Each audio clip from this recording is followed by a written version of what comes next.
Stand by. Contact.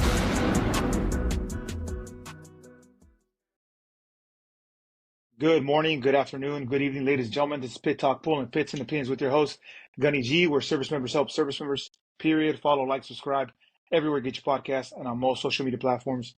Let us know how we're doing. Any criticism is good criticism. We're going to get right into it. The meat and potatoes, we got a special guest hailing in from Colorado, Colorado Springs, maybe, I think, by the name of Eric. Go ahead and say hello to the listeners. Hey, Eric, it's a Dille, D-I, it's Dille. That's not just like Dille mean guy, it's Dille. Dille, So, got it.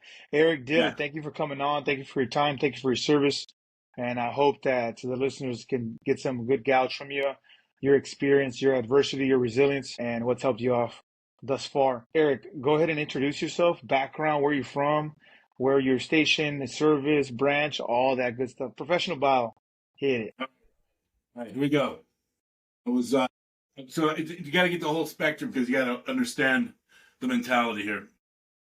I was born in California, 1972, in Larry, California. My dad. So you got to put this perspective.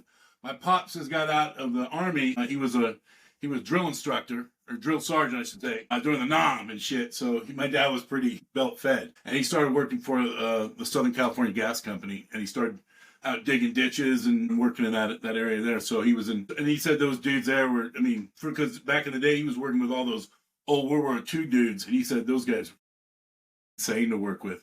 So my old man was pretty hardcore. He was kind of like a cross between like Red Foreman and Archie Bunker, except he was younger back then.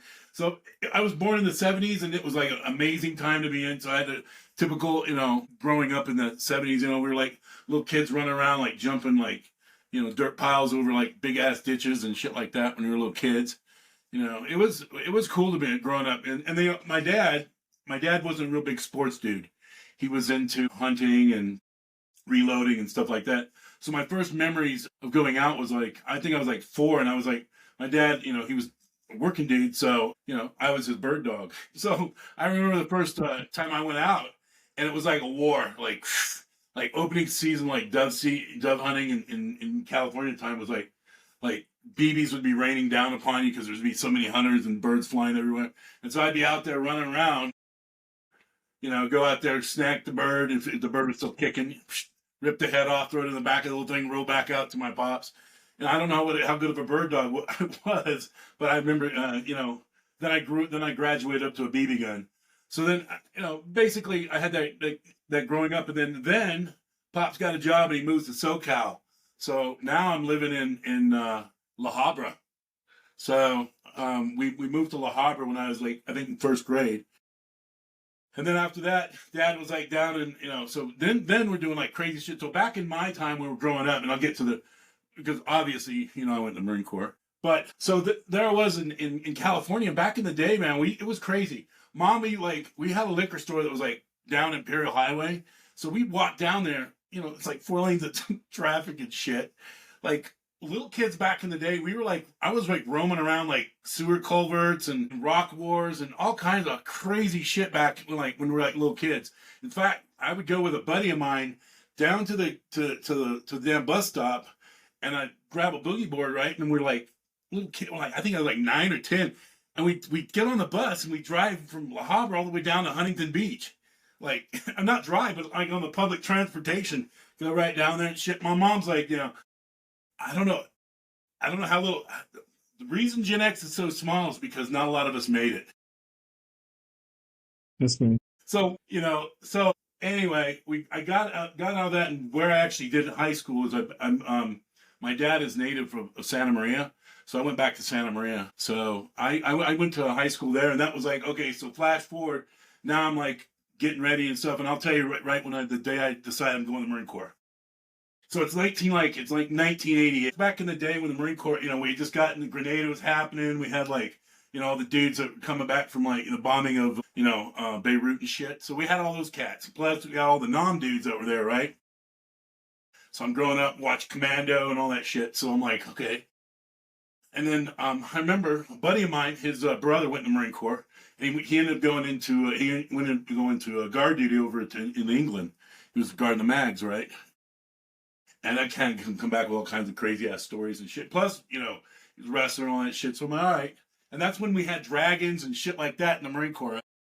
Like, you know, like knights and like, oh, it was like, oh shit. That was like, that got a lot of us back in the day. Anyway, I'm like fucking painting the house.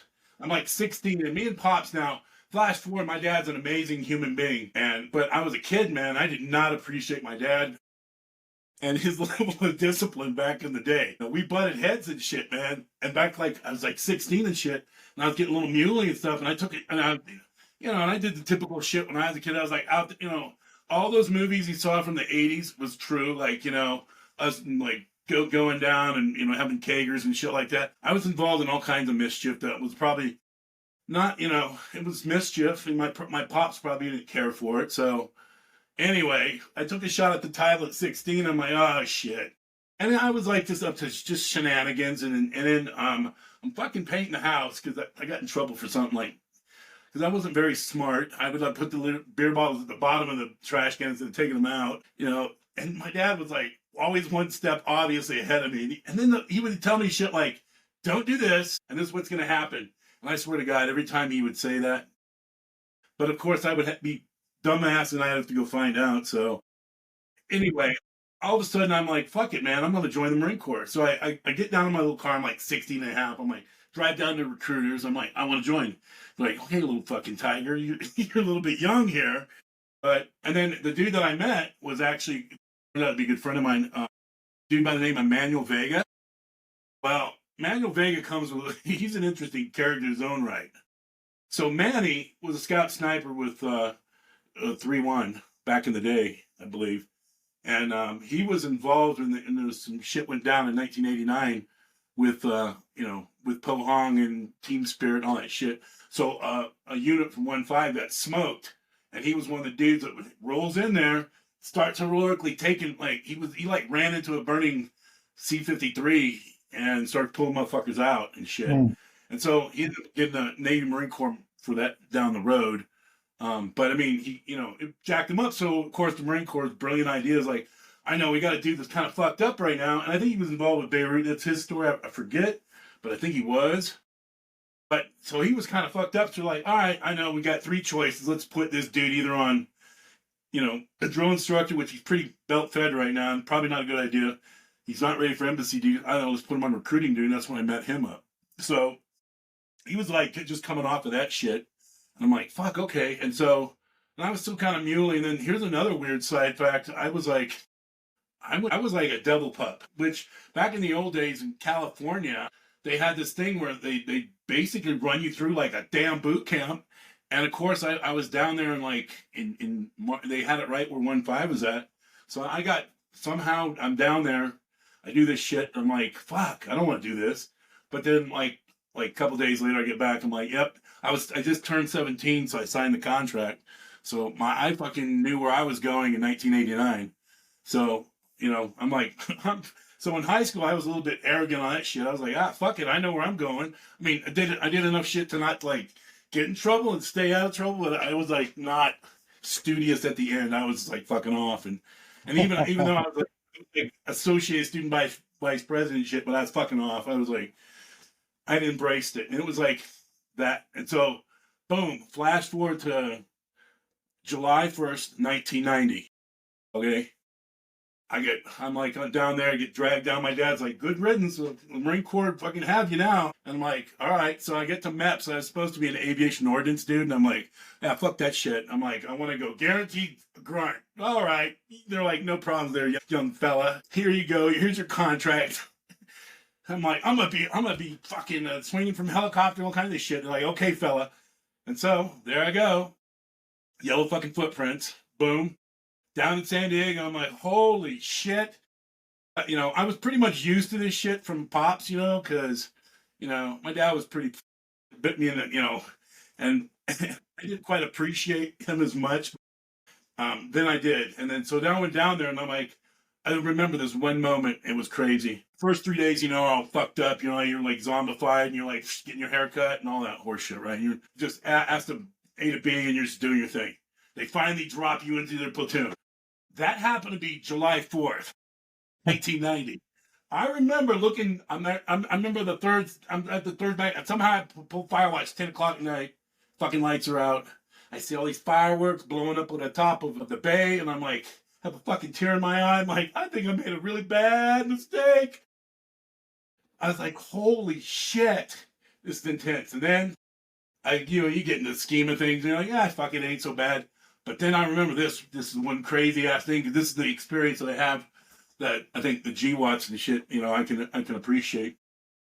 Fucking, I remember it's August like 2nd or some shit like that. All of a sudden, a fucking trash can go. Blah, blah, blah, blah. I hear these motherfuckers go, you bitches are going to war! Because right then, Saddam had invaded fucking Kuwait and shit, so we were gearing up and boop! Desert Storm was all dialed in. So we're fucking stacking up. And then, I'm still in boot camp and shit. And then, of course, my future unit, 1-5, it's already, they fucking whoop right to the desert. So they're out there in Task Force Ripper and shit. So those fuckers were out in the desert for like 9 months before I even get there. Or even get back to that particular unit. But, okay, so then the training tempo changed in boot camp when I was in. All of a sudden, it was like a fucking completely different tempo.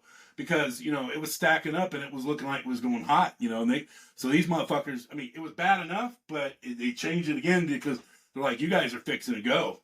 So, I get through boot camp and I'm like, yay. So then at the time, the Marine Corps had a brilliant idea to put you through the grunts through MCT. Then you go to SOI and then you go on to your thing. So I got to do MCT, which there's a backstory to that one because eventually it comes full circle. Did MCT, go straight to SOI. I was an anti-tank assault dude, so I'm all right, so all of us are graduating this shit. It's right at Christmas time. And we're stacking up, and it's like, the war over in Saudi Arabia is starting to get hot now. It's starting to get a little bit, sketchy. Orders come down for me, and they're like separating the sheep from the goats. You're going to go to barracks duty. You're going to fucking go to, 8th and I. Thank God I'm a little short fucker, so I didn't know. There was no way. So they're all scattering about, and then I think I was supposed to go to 1-7, but all of a sudden orders come down. They're like, you're going to a combat replacement company, and we're all grabbing you fuckers. And so they had some more advanced training, and they're like, fuck it, because they thought we were going to get smoked wholesale over there. So they started stacking a bunch of like cooks, bakers, and candlestick makers and companies and shit and pushing them to the desert. And that's where I was at. So the next 6 months from the time it was July 1st to that fucking time, January 1, my ass was in country in Desert Storm. I was in Algerbale. Wow. And I was like, holy shit, man, things are getting exciting. I'm like, wow. All of a sudden we have peace for all the time, and all of a sudden all shit, hell breaks loose. I'm like, what the fuck, over? Well, so I got there right when the war starts kicking off, and it's funny. A lot of you cats don't realize, but Jarhead is actually not the book is better. I actually knew the little fucker. I kind of knew that cat because he was in a stay unit. That's further on because I was in a stay unit as well. And but it's actually not all that. There's some bullshit in there that's a little far off the mark, like shooting a weapon in the air and then the brands. Some of that stuff they took some Hollywood liberties, but the whole flavor of that was pretty close. Like seeing the fucking A-10s rolling out, shit. That shit was like no shit. It was fucking crazy. We bombed the fuck out of those people. I ain't gonna lie. It was like 40 days and 40 nights, and they fucked them up. By the time we were ready to roll, because we had the generals back in the day that were from the NAM, they were all fucking lieutenants and shit, right? So we had like all the savages that were generals back in Desert Storm. Like, we had, my commandant was Al Gray, and, then I got Mundy, but, Gray was a fucking savage. And he was like, the dudes that were running Desert Storm, they were not fucking around. So they bombed those people like Dresden. I think basically everything from World War II on to 1990 was dropped the fuck on the desert, period. It was like, all I could say about that is like, by the time we rolled in, those cats were so jacked up, they were like, no, we don't want nothing to do with that. So what did they do with us? Boys in Jabal, they're like, well, we got to keep these dudes busy, so we went out and burned shit and like patrolled and did all kinds of stupid shit, and until then after the war, it's like, I remember this day too. It was crazy. There was all these fucking trucks rolling back in. I'm standing in the middle of that shit. Joe shit the ragman, barely a little butterfly, a little, Lance Corporal shithead. Some guy walks up to me, all fucking covered in dirt and all grind and shit like that. He's like, mark my words, we're gonna be the fuck back here in 11. He goes 10 years. It wasn't 11. He goes 10 years. We're gonna be the fuck back here. We should have rolled and punched through, got it done. And then he walks the fuck off, and then so then they're like, what did we do with all these fucking retards that we have that didn't, do anything? I know. We're going to put them in landing support battalion and make them like fucking working parties for like the next 3 months. And I was like, oh, shit. Of course, that's what I did. They made me a fucking red patcher for like 3 months, which, I mean, basically you did working parties. Like, you had two choices. You're either going to be on the fucking harbor or you're going to be out on the airfield. And of course, our accommodation was just the best. Literally, I made it to the airfield. We literally lived like a fucking 150 feet off the runway. Like C5s, I thought we were going to get wiped out every time. I'm like, what the fuck? And then the airports be coming through. They had these bitching, like air-conditioned tents. It was horrible. And then they ate so good. I'm like, I fucking hated on these people. And I'm like, how do we get over there? I'm like, this sucks. This sucks. But then, then it was crazy because then there was all kinds of shit coming through. So, like, working with the crew chiefs and shit like that, it was pretty cool because I was literally loading up aircraft all night long. Then we then we just sleep out in the fucking pallets waiting for a C5 to take us out. And then it was like fucked up. And so then after that shit's done, like they're finally done. Everybody's like moved the fuck out of there. It was like 2 months later. They're like, okay. So I show up at Camp Pendleton in the middle of the night. I'm like, I'm in desert camis, all nasty and shit. I roll through and they roll us into main side. And then, and because everybody's scattered, because everybody's like, everybody comes back and it was like, it was just the fucking war was over. Everybody's like, all the dudes were getting out. It was like, just everybody's done. So I was on life support. So I'm in the middle of that, and then some corporal's like, yeah, just, they had those rat trap barracks in main side, which was like, nasty and shit where they get like the overflow fuckers. And so the next day I roll in, some dude's like, admin guy, he's like, hey, where are we supposed to go? I'm like, of course. I'm like, fuck no, I don't want to go to 20. I'm like, Lance Corporal don't know. I didn't say shit to me.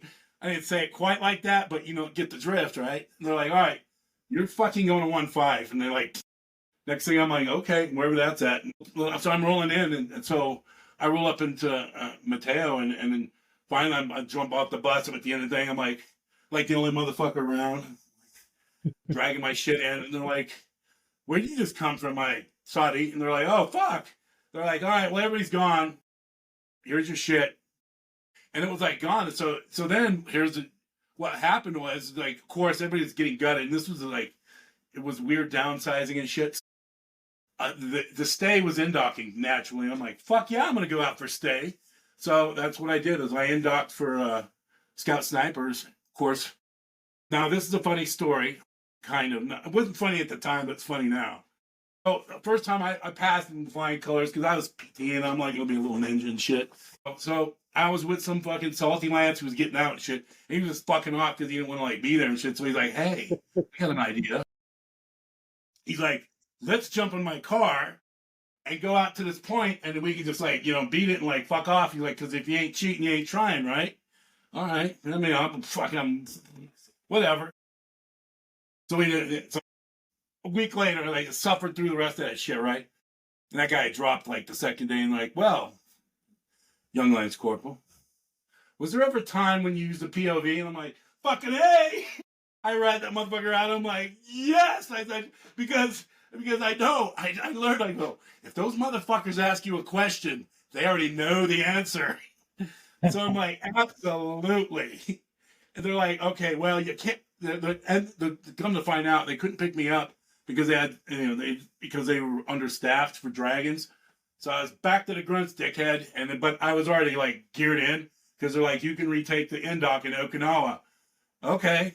So that's what, so then this is the crazy part too. I just get back from the fucking Gulf, right? All right. 3 months later, my ass is, we're going to Okinawa for a 6-month pump. Boom. I ain't even been in the fucking Marine Corps. Like, I'm already a war hero. already been like my second pump. I started getting like salty camis. Shit, hair like faded up. I thought I was like salty dog, man. A fucking year and a half in. Boop boop, man. I look like Chesty Puller back in the day. So then I get a combat action. I never went across the LOD. And back in the old days, you kind of had to be shot at and fucked up and shit like that for it to count. I mean, that was what it was supposed to be. But anyway, so I'm in Okinawa. First pump, they send us out to Camp Schwab. Love that place. Oh my goodness. I mean, that place was rough conditions. Of course, I got to do some pretty cool shit. You know, we trained up in the NTC and did all that shit. And then you know, that's when I first learned here I am, still pretty raw up the desert, come back. Now, here's a weird sidebar. I never got really fucked with because I rolled in like 1.5 in desert camis. Week later, fucking, we have a boot drop. Boom. I was like a fucking senior lance by the time. I never fucking got fucked with it once. I was the one fucking with people. I was part of the goons, all right? Anyway, after that, we did our training. We got to go to Camp Fuji. I climbed up Mount Fuji. I did that. Got to do the, shit, man. I partied in Tokyo like a rock star. Partied all up and down Okinawa. Bad band. And just, you know, I had it was fun, you know, but we trained a lot, you know. I learned a lot of shit, doing all the jungle shit, woo, because we thought we were back in the Nam and shit, because that was what we were training for. Back in the Nam, we're like, all right, desert's done, we're going back to the Nam, boys. All right, so there we are, training away. So I indocked again, qualified again on the fucked up range and shit in the court. You know, by the time it was all over, I was like 6 award expert, because I mean, you kind of got to shoot if you're in the scout snipers. They really frown upon you if you get anything less than. So I was pretty good because, I mean, back in the day, flashing forward, Dad taught me to shoot. I was shooting when I was a little kid, so it was like no big deal for me because Dad was a gun enthusiast. So I lucked out. I had an amazing father, and he taught me a lot of shit that I didn't appreciate till I got to be a man and on my own in the Marines, you know. So it was like, I appreciate the harshness sometimes of the Spartan ass kicking that father gave me. So I get picked up with the scout snipers, and we get back. We do like a month of rest, and then boom, we're at Bridgeport. So I went to then I started my state career from there. So I did Bridgeport Mountain package, did the high angle package with stay guys, and then I'm training, and all of a sudden I get to go to RIP, which back in the old days was Recon Indoctrination Program. So this was the first class from the Gulf War that we did internally. So it was nothing but those fucking crazy savages that were in the Kofji, and like we had some dudes that got shot up and shit over there. Like it was an intense class. It scared. I mean, to this day I have nightmares of it because fuck, dude, we would like get up at like 3 a.m. We're like, okay, 17-mile run, woo, there to the beach. Let's do some. I mean, we thought you know, back in the old days, RIP was no shit because by the time you go to ARC or BRC, depending on what side of the world you were on, you know, you were ready to go. So did that. We got called up right at the end of the game because we were like graduating and shit. Our unit gets called up because we're gonna go fuck up we got called up for the riots. We're on standby. Like, hey boys, we're rolling up. We're gonna go to LA and start fucking some shit up. I was like, all right. Bad, I guess I shouldn't say that, but I mean, it's like, Law and Order and shit, man. But they were ready to like roll us up there and start fucking some shit up. So I'm always like, listen to a little song. I'm like, 1992, where were you? I'm like, I was fucking RIP. Where were you? Then they called us up and off we go. So then I get my shot. I'm gonna be a scout sniper. Okay, trying to margarita. I get my slot finally. Oh my god. I don't know, it was a week and some change in there. I fuck up my land nav course. Holy shit. Oh, fucker. You know, I'm like, oh shit. And everybody's in their different classes. I'm like, that tears in my eyes and shit, because I'm like, I gotta be one. So all of a sudden comes down the pipe, like, hey, there's a ranger quota coming down, but you gotta fight for it. So I'm like, fuck. I gotta redeem myself. I don't know shit about it, but I'm gonna do it. So then I'm off to a RIP which is the Ranger Indoctrination Program, which was ran by nothing but recon savages that had been through fucking Ranger School. So they beat the dog shit out of you for another 6 to 7 weeks, getting you all ready for that shit. So by the time I won my quota, Off I go to Fort Benning, boop, and I'm like down in the middle of that bitch. Like Ranger School for Marines is kind of like being in a foreign prison. It's like, dude, like 6 or 7 of us, like 300 fucking army dudes, and they don't. Back in the old days, before they had like women and shit go through there, they were like pretty. You know, it was like that was their La Casa Nostra. They were like, we were like not. It's hard to explain. We were like unwelcome. We were also the biggest shit talkers and shit because we were like not gonna push. And then every one of us like thrashed, we'd all thrash together because we had solidarity. Most of us were like Rangers or most of them recon dudes or stay guys and shit. So I went, so I had been like nothing but training and training and training the last fucking 4 years, 3 years. It was like since Desert Storm and one pump and boom in a training cycle. And then I made it to Ranger School and then I grinded through that. And that was a trip. I got recycled up in the mountains because I was like, fuck that. I'm not coming back unless I got my little tab. Because, I mean, by that time, it just tossed you right the fuck out. You're like, oh, I don't want to go to the line and drag. And that would be fucking, that was motivation enough. You know, it's like, I got to get my, you know, my shit. So I went through right at the same time that all the dudes from like, flash forward, like Black Hawk Down and shit. All those dudes were my buddies. I really started bonding with the Ranger guys. We call them Bat Boys and shit. Because they're like basically Marines. They're all dumb bunch of kids and shit. Barely 20. I think I was barely 20, 21. And so we like hung out with those cats. We're like, yeah, solidarity with those fucking retards. And when I got recycled, there was like 6 of us, right? There's a funny story about that. There's like 6 of us, right? By that time, we're like, fuck. And see, when you get recycled, it's sad because you get a new class and you have to like meet new people and shit. I mean, you get because there's peer evaluation and stuff like that. So it's like, fuck. It's going against you, but you also get a little bit fatter, right? So as soon as those fucking buses pull out, we're like dumpster diving, grabbing as much chow and shit as we possibly can. We were like a prison gang because we were like throwing all that shit out, and then we had like a wall locker we stashed and like had all this pogie bake that we were like fucking eat until like it's you eat until you get sick. You're like trying to put as much weight on as you can, right? But and then with the advantage is you get to like rest up another weeks, but it goes right into the the winter season, which sucked. So there we are. It was 1990, I guess 2, right? 92. So there's 6 of us left. There's like 3 officers and like 3 of us little fucking crazies. We're like one dude from 2nd, there was a dude from 3rd, and a buddy of mine, and then it was me, a little stay guy. So we're like, all right, here's what we're gonna do. The little Mexican kid from the 2nd, he starts. Plus, he steals a towel from like the army guys, starts throwing his Eagle Globe and Anchor like boot polish and shit, right? He's like, I got an idea. I'm like, it sounds bad, but all right. He's like, dude, we're gonna roll this up on the flagpole tonight. Like, they're not gonna give it shit. So we're like, all right, so that sounds good. So we roll out there like ninjas with little black hats and shit on. I'm like on Overwatch, of course, because I was the sniper. So he was like, those fuckers roll up there, like roll that thing up in there, and we go back to bed. Next morning, they like rolled us out. Oh my God, it's funny as shit. They had their sergeant major come out. I was like, what the fuck is this? And he's like, we're going to run. It was funny because they like thrashed us for a while. Who could have possibly done it? None of us were like, ma.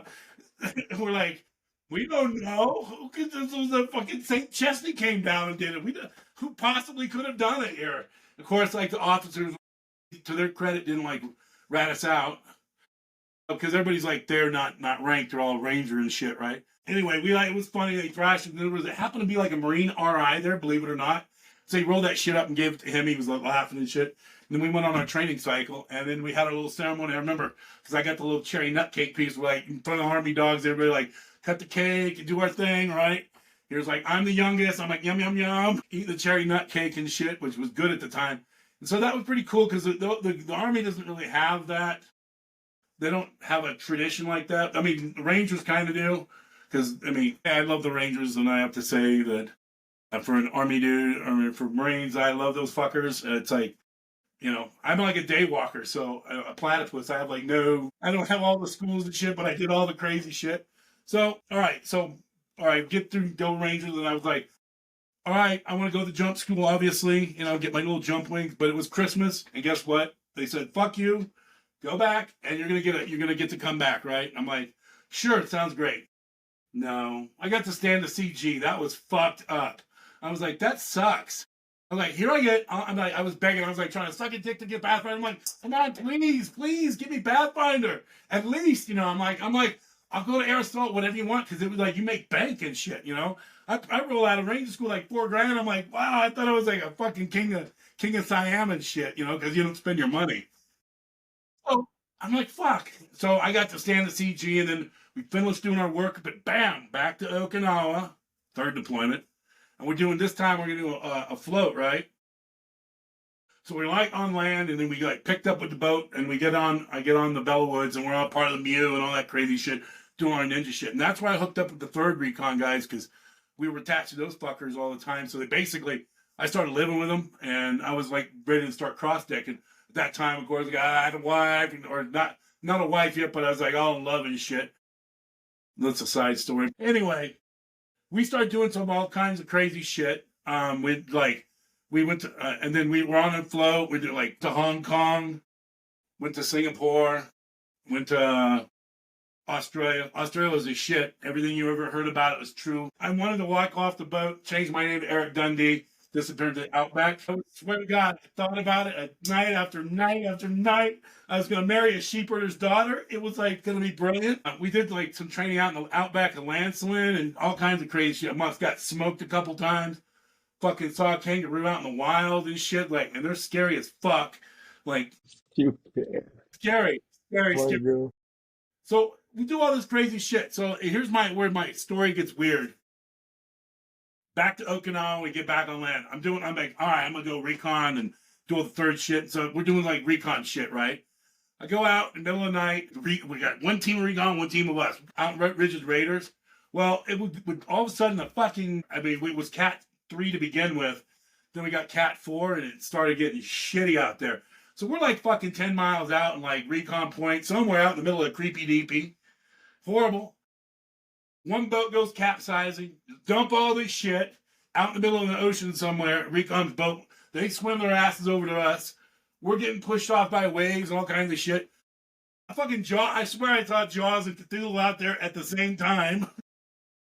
I mean, okay, we couldn't get rescued because it was so fucked up out there, the starboard. So we were basically lost at sea. I'm like hanging off the boat and shit. I'm like, what the fuck? So like 12 hours later, they finally the other boat company finds and drags our asses back inside. I'm like, we had dudes hyping out. We had dudes. I swear to God, I'm going to talk to Jesus and shit. Buddha was pissed because I'm like, oh God. So I get back and I'm like, all right, I don't know if I can do this shit anymore. I think my reconnaissance days and my aquatic days are over. I don't ever want to go back into the ocean. So I'm like, fuck it. So I go back to California again, back to Pendleton. And this is like at the end of the game, like everybody's like transferring out and going to different places. All my bros are going up to first recon because that's a whole goddamn story in its own right, because I got institutional knowledge about like how that shit was about the JSOC and why we did this. And then they broke it down to regimental recon, and they rebuilt it. There was all kinds of weird shit back in the 90s. Anyway, a lot of those dudes were like transferring out, so it was time to go. So all right, I need a little break. I'm broken. I'm just fucking broken. So they thought it was a good idea I was a range in charge of the 5th Marines ranges and shit for a while. So they go, I know, let's go put you over at the pool so you can do like WSQ shit, because water doesn't terrify you enough right now. I'm like, okay, sounds good. So I was like the little water fucker over there, but I just couldn't really get my swim on anymore. And so I was like, fuck it. So finally, my last 2 years that I did, I packed a lot of shit in 6. I'm like, all right, I surely need a little break. I can go to MCT. I can be an instructor. So I ended up at fucking MCT as an instructor, right? I was with Golf Company. I'm training, all the cooks, bakers, and candlestick makers. Well, flash forward to 1995. My fucking battalion commander gets smoked in like a flash flood. Literally, in MCT. I'm telling you, this is institutional knowledge that you guys don't remember and shit. 25, Colonel Murdoch, he decides to, check on us. We're over across the street in those little A-frame hooches. I don't know if that shit's still there anymore, but back in the old days, it used to be there, like where all the Quonset huts are. We used to be Combat Town right across the street. Anyway, the damn river right there. He was driving across. He gets fucking it. We got crazy. He pushed his Jeep over, down he goes. So we're like dragging the fucking thing for his ass, and finally, because I was in charge of a bunch of kids, a bunch of students on the other side. I'm like, I don't know what, I saw this Jeep. I'm like, what the fuck? I see this floating by. What? Anyway, he ended up drowning and shit. We ended up dragging the thing. I got relieved before we actually found the body. And then and I'm like, oh, fuck me, man. I'm like, doing MCT as a troop handler, like, you work your ass off. It's like basically lights to lights. It sucks. It was sucky back then. I'm sure it's probably sucky now. And then, of course, I was, they sent me to, I was a hand-to-hand combat instructor, and I did all that other horse shit. So, I was like all trained up and shit, but I was like just broken.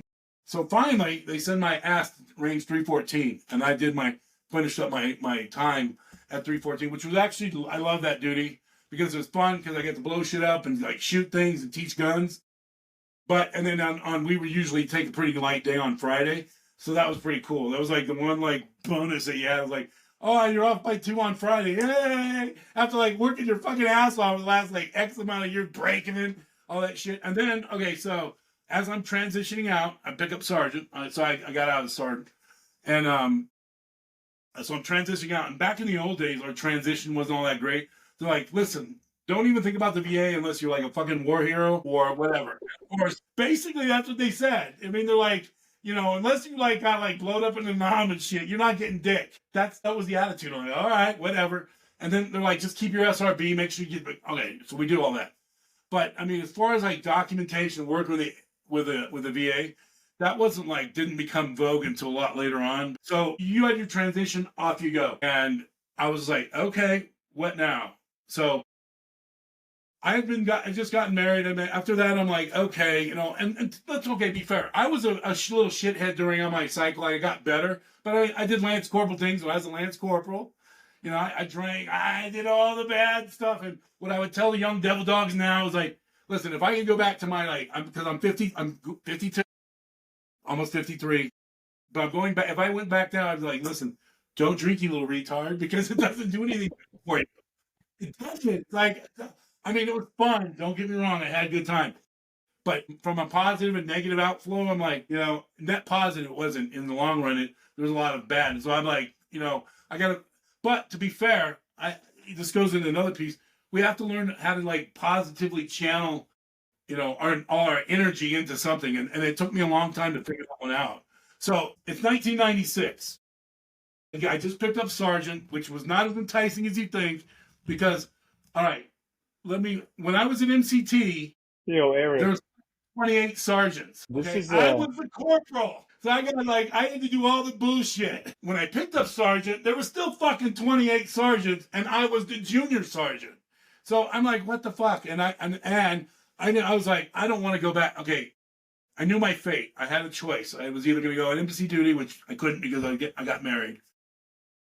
I don't want to become a drill instructor, and I sure as fuck didn't want to become a recruiter. Those are pretty much your choices on that side right there.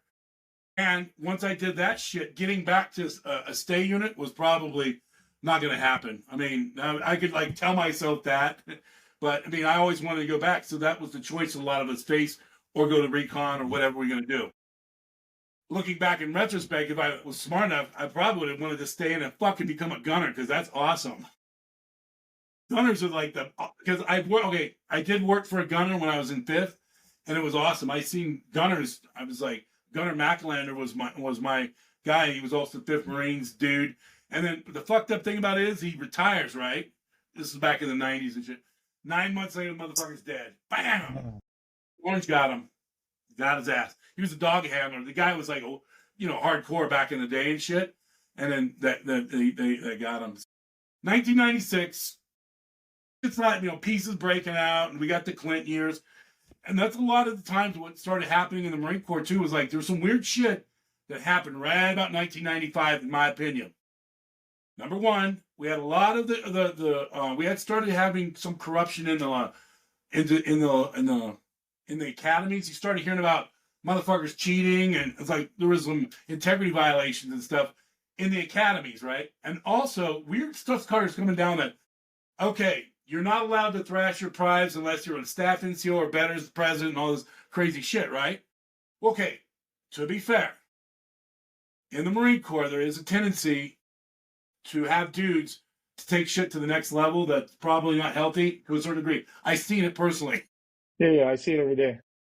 Okay, now, the guys that like don't want the power are the guys you want as leaders, because for me personally, I hated thrashing my kids, but I would do it mercilessly because they needed it and shit. I'm talking about or my guys, but I didn't like. I mean, I didn't because I did it because I had to.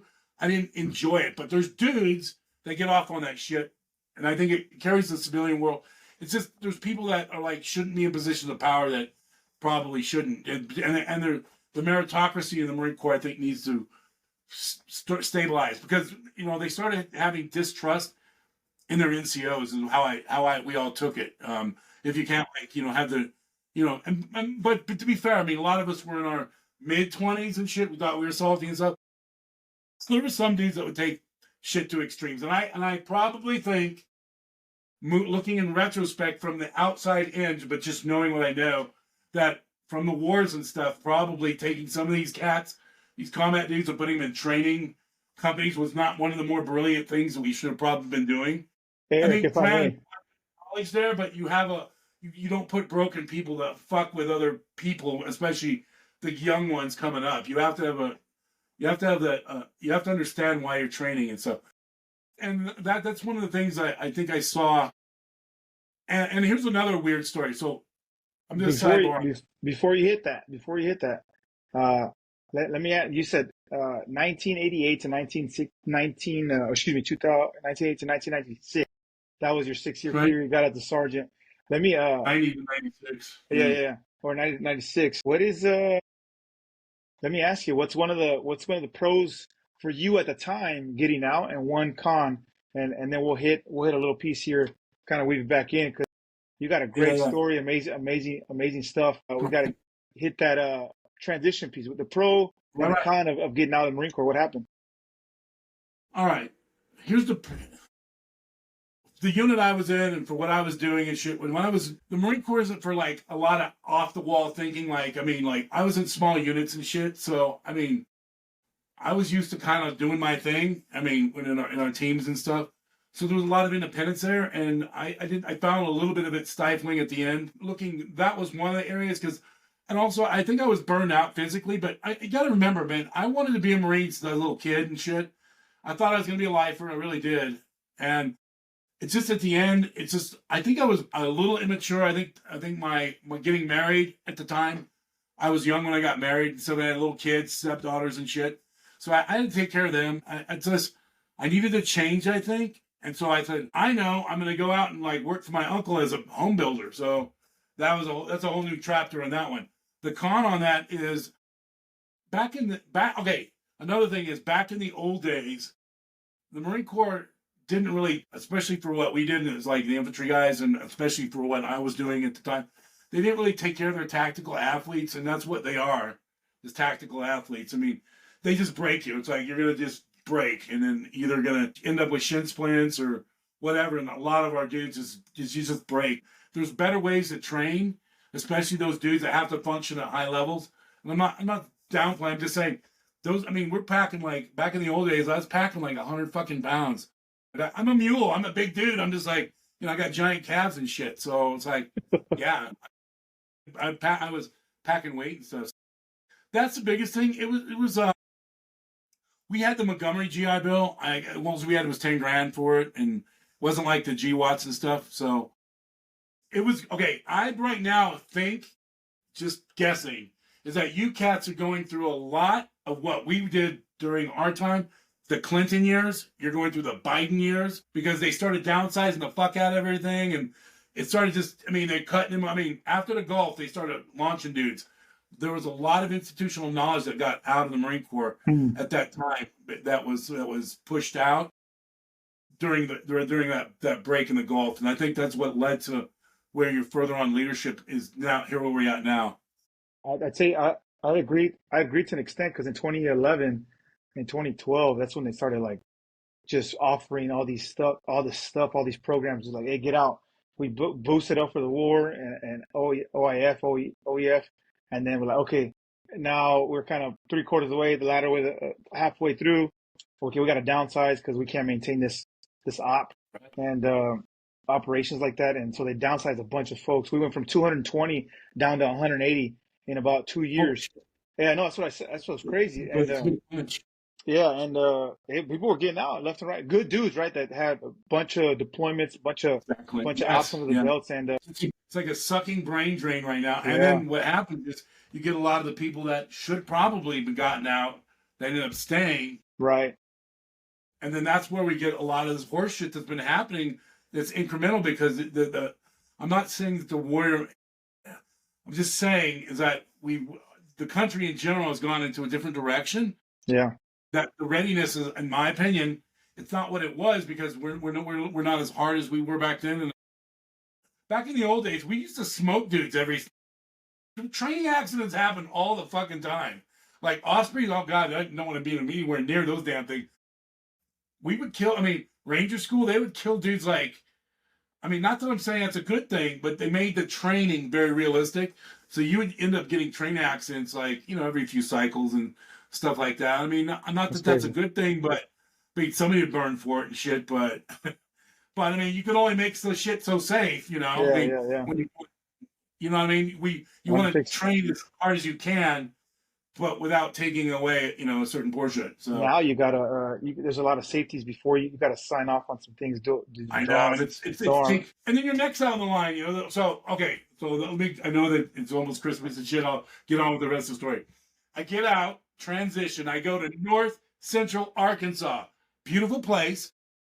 My uncle, who would move from California over to North Central Arkansas, Mountain Home, had a construction company, and he was building log homes and shit. Right. Guy was a genius. So I got there and I didn't know shit because I only had a couple choices. I was going to go in law enforcement or kill people for a living, or I was thinking about triple canopy because at the time that's where all the dudes were going to. It was like triple canopy and all the getting geared up on that shit. 9/11 hadn't happened yet, and I had little kids and stuff. So I'm going to become a builder. Okay, working for families tough. I worked that shit for like 3 years, and finally, okay, I can't do no more. Wages here suck. I ended up going to the Builder Home Show in Dallas in 1999, and I saw these dudes, and I'm like, holy shit, man, I got the better qualification than all these assholes. Put my resume out. Next thing you know, dudes are like flying me all over the country to offer me a position because I was good at what I did. Building houses and shit. And they're like, yeah, so come on, be a project manager. So I had a couple choices. I could go to Pennsylvania or I would have went to Michigan. And then Colorado, David Weekley offered me a position. I'm like, damn, I'm there. I love Colorado. Boom, drive on. I came in. I'm like, I'm home. I love the mountains. I love everything about it. 3 days later, because back in the old days, we had these Nextels, like little two-way radios, right? Okay. Next thing you know, I'm like on the job for 2 days, like just learning some shit. And I got this old salty construction dude that's teaching me the ropes and shit, right? I hear about all this. Next thing you know, on the Nextel Empire, there's like this crazy shit going down because when Columbine blew up.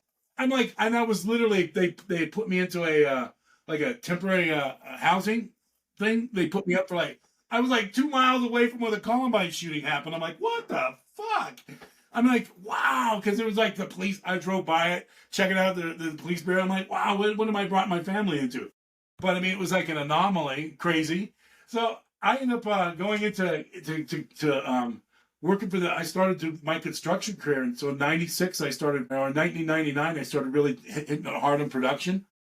5 years later, I was like, because in construction, let me explain to you, you're only as good as your last house. It's a mercenary business. They don't give a fuck. They don't give a fuck. It's not like, and that's one of the transitions that you have to learn coming from the military to the civilian sector. Having troop welfare and wanting, it's good to have that, and I'm not saying it's bad, but the mentality in the civilian sector is like, they're going to fuck you every chance they get to a certain degree. Like the trades, you have to keep on top of them. And if there's not that, you take care of your guys, but there's still, you got to know they're mercenaries to a certain degree.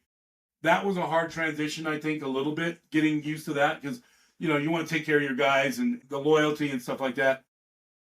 And there is some of that, but it starts degrading over the last couple of years. Anyway, I'm working production and I'm digging up the corporate ladder. And then I had another company come in and say, hey, man, we'll even offer you more loot if you come over here. I'm like, fuck yeah. I'm like, I'm a Ronin. I'm a masterless samurai. I'm going where the money's at, right? Because I got a family and shit. They're going to pay for medical and stuff. I'm like, all right, cool. So I work for these cats. Then all of a sudden, bam, it happens. Fucked everything up. Seriously. Like, you guys are gearing up and all that shit. First of all, I got like, oh my God, I'm like ready to sign up the next fucking day, except I got 2 little kids. I'm like, fuck. So I'm cooling my tits, and then because I'm like, I want to get back. My wife's like, absolutely not. She's like, no, you're not doing that. But so then the economy, it was so weird. As we gear up to the wars and stuff, that's when the economy started. Because as a builder, you're like a leading indicator, right? So flash forward as that starts happening, the guy that I was working for, he ends up losing his subdivision. Boom. Then shit starts getting weird. So as it moves forward, 2005, that's when in Colorado, that's when our economy just starts taking a shit. It's like, you guys are out there, they're doing their ninja shit. The wars are going on, but the wars are happening back here too. Because the guys that are back here, like trying to guys are in construction, all of a sudden, keep it moving forward, the things start degrading. So me and a partner of mine, we're like, fuck it, we're going to do remodeling. We're going to do we're going to stay on the periphery. And so we grind out, we create this business, right? 2010 happens. Me and my partner had pushed like $5 million through the accounts. We thought we were like builders and shit. We're working like 7 days a week, doing snow removal. We're like doing it, man. Because there's no safety net. You're out there clawing away. Because I get laid off in 2005. I'm like, all of a sudden, dude, I'm like in a meeting with clients, in a home building meeting.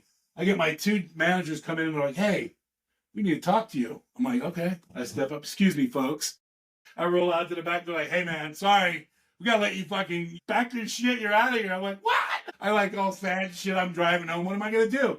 I like to my wife, I'm like, we're going to start our own business. Because I already gearing up in there, doing basement finishes and shit. We're street fighting because nobody's going to fund you and shit. Anyway, 2000, and then during the whole time, okay, there's a sidebar here. During this whole time, I'm like thinking to myself, I started suffering from depression pretty bad, in like in the early like the 2000s shit. That's when like I just I struggled, okay, and I think that finally when I get out here in Colorado, my wife's like, yeah, you're pretty fucked up sometimes. So I went to the doc, and of course these cats load you up with nothing but all these crazy ass psychotropics and shit, right? So I'm on like you're crazy, you're like suffering depression, and here's some shit. All right, but you grind through it because you're a dude, and you have to get through it, right? So me and my partner, Greg, are like, we fight out for 5 years. 2010 rolls around, dude. All of a sudden, the fucking bottom just drops out. Crickets, crickets, crickets. Like, our phone literally stopped ringing for like 7 months. Boom. We're like, fuck. At the end, it was just a total devastation. Me and him both lost our houses. We lost the business. I lost my marriage, my first marriage. I was married to the same guy after 17 years. It just, it was just fucked. It was like, fucked. So I'm like, I'm never going to do construction. I'm going to hate this shit. But right before that, I just made the cover Builder. That's awesome. Oh, the irony. Dude, let me ask, Eric, that sucks. I'll tell you what, that's some adversity for sure. And obviously you're here because you're resilient. You got some thick skin. You got some mule skin, right? Let me ask you, service members transition out and they don't have purpose. They don't have the mission set, the taskers anymore. They lose the camaraderie. They lose the purpose. They lose the boys, right? Touch on that piece. Give them one tool for the toolbox. We're short on time now. Give them one tool for sure. Mental health and what helped you out in that transition period. Okay, so basically, I lose my shit. I finally get my shit back together. It was a tough transition, and then I ended up going down to Colorado Springs. I said I'm never going to build again. Finally, I'm back to building. I met my second wife. She's a wonderful woman. She's a brilliant designer and furniture. And so as we move forward through it, right before I turned 50, which was like 3 years back, I was out of shape, and I was like, had some pretty bad lifestyle stuff. I was drinking. I mean, I've been drinking throughout my life, not terrible and stuff, but enough to fuck me up and get some problems and shit going that were uncalled for if looking back in retrospect. I'm a slow learner, okay? So finally, I roll in there, and I started swimming to, alleviate my because I like to, I had to get over it. So I finally got over it. I started swimming, and I just swim some more. I put my big boy fins on. I just kept swimming, and so when I turned 50, I thought to myself, my birthday month, I'm going to see if I can swim 100,000 meters in a month, which is like 100 kilometers. And I'm like, okay. So I did that, and then I'm like, fuck it, I want to see if I can do 1,000,000 meters in a year, that same year. And so I swam my ass off in 2000, like my 50th year. I swam like literally, I was swimming like 10,000, I don't know, 15,000 meters a week at least. And I just grind it out, grind out. And I ended up doing it. So to answer your question, I started putting my energy into more positive things, and swimming started really helping me. And the more I swam, the more breathing I did, because that's what really helped. Is it like working over your problems and stuff is like, instead of using negative things like alcohol or just, I had to channel my anger and hate somewhere. I mean, because I was like, and then I was like, fuck, man. I was like, it's just like, for me, getting the swimming and learning how to breathe and stuff like that, and the health benefits for me were phenomenal. And I basically fell back into my old training pattern, and now, I've kept it up for the last 3 years. I've swam almost 2,500 kilometers now, which is basic. I think it's like around, I think I put in perspective, like swimming around Okinawa like 5 times. Yeah, that's what's up. And I run like a champion now. That right there, like, here's the hard thing with all of us. It's like, what's nice about Twitter is that we have people that we can talk to and stuff. I feel a lot more close to my old guys and stuff like that now. But when you first out, you don't have that outlet, and it's very tough. I had a hard time transitioning but I was in construction, and construction is a different atmosphere than it is in, say, like, if you were an office dude and shit, because those guys are still pretty hard, they're all pretty savages out there. So it wasn't that hard for me to work around those dudes, but I understand what you're saying. And especially now, all of us need our purpose. And that is the main thing, is like, you have to have a reason to why we're getting up. We face some adversity now, because just to wrap up, so I said kind of got out of construction. I still do some. I got kind of bored with it after so many, but my wife, we own a furniture rental business now that actually does staging. So that's what we're doing. I do some stuff on the handyman stuff, and I kind of like it because, the liability as a GC is fucking astronomical.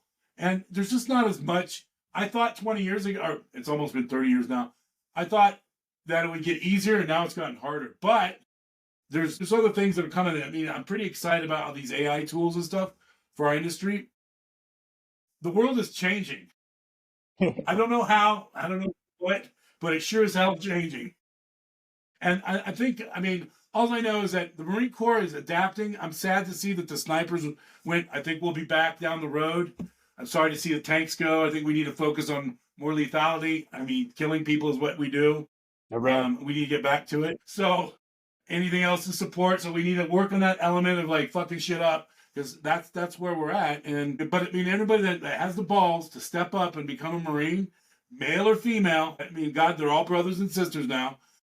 So that's it. God bless. I think that we have the Corps, and we have, thank God, all these guys for Christmas, the guys that are out there that are standing posts and stuff. Yeah. We all do our part. So I appreciate it, man. Nah, man, it's all about. What questions do you have? The biggest thing too is I'm also working on a fitness type thing for veterans. I think water healed me. I think water can heal a lot of us. I think as we get older too, water is the way to go.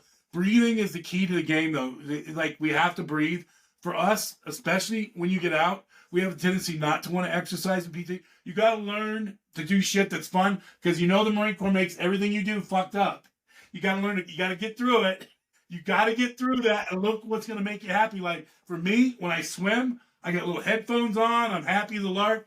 It's not like swimming like when it was like, the ocean and sharks are going to get you and shit. So You're right. you got to find out what's going to be fun, and stay and keep moving. And all of us got to find our purpose and learn how to channel our energies into positive things and not negative. That's the biggest advice for me, is like, for the young guys, drinking did not do me any favors in the long run of things. Women did not do me any favors in the long run of things. But hey, if you're going to take the two, moderation. Oh, God. Swim. Yes. Yeah. Appreciate it. Thank you, guys. All right. Have a good one. Right on. See you guys. Right on. Thanks, guys. Happy Merry Christmas.